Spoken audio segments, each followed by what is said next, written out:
has a centuries-long history of making and drinking mead. Its climate isn't suitable for grape growing, but they had lots of honey.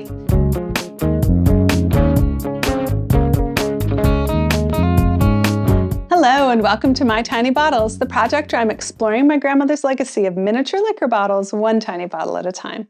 I'm your host, Tammy Coxon. Bottle number 39 is an extra large mini of Wawel Polish honey wine. It doesn't have any kind of volume measure on it, but it's probably around 100 mils or twice the size of a regular mini. The bottle itself has a lot going on.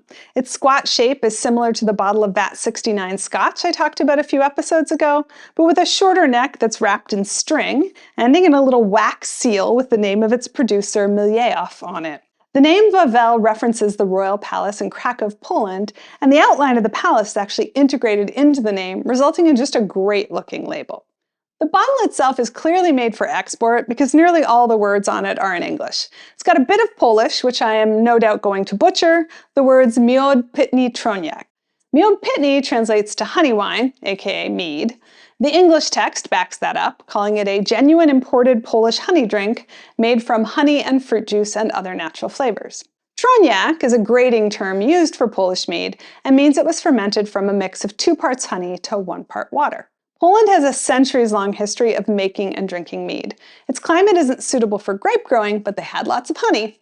And as I always say in my cocktail classes, most kinds of alcohol result from the combination of geography, botany, and desire. So in Poland, that meant mead, starting in the 1500s. Mead lost ground to vodka and imported wine in the 1700s. Today, Poland is the world's largest producer of traditionally made mead, but it's very much a niche product domestically, with most being sold to export. As is the case for my bottle, which was exported by a company called Rollenpex. I feel like there's a clue as to the age of the bottle from that detail, because I can find very similar looking bottles to mine online, but exported by a company called Agro instead. Agro filed the trademark in the US in 1967 and owned it through 2010, but at some point the exporter must have changed. If I could figure out when, I'd know something, but I haven't yet. There are a lot of old bottles of this on various internet auction and sales sites, but the only one that I found with a date was a 1981 bottle exported by Rollenpex. So I'm going to guess 1980s for this one. As far as I can tell, Wawel was exported to the US starting in 1967. I found a reference to it in the Congressional Record of 1968, when the Honorable Roman C. Paczynski placed into the record an article from the Chicago Sun-Times titled "A New Pride in Old Polonia." In it, the author proposes that the reader should explore the city's Polish neighborhood and sit down with a glass of Wawel honey wine or Zabrowska Bisongrass vodka. It appears in newspaper advertising starting around that time too. The latest mention I found of it was in an Indiana newspaper in 1997, so at least in one part of the US it had a good long run. As for tasting this one, I don't have a lot of hope for something called wine that's 40 plus years old, but traditional meads are typically very sweet and can age well, so I might be pleasantly surprised. I did find a fan website for Polish mead where they'd tried a couple of these bottles.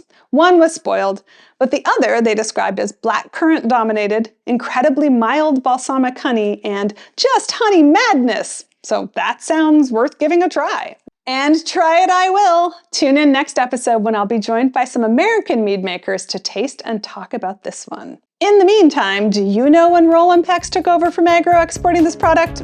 Yeah, of course you don't. But if you have anything to add or you just want to tell me what you think about this project, drop a comment below. Hit subscribe while you're there and visit mytinybottles.com for close-up pictures of this glorious bottle. You can also catch me at mytinybottles on social media. Cheers!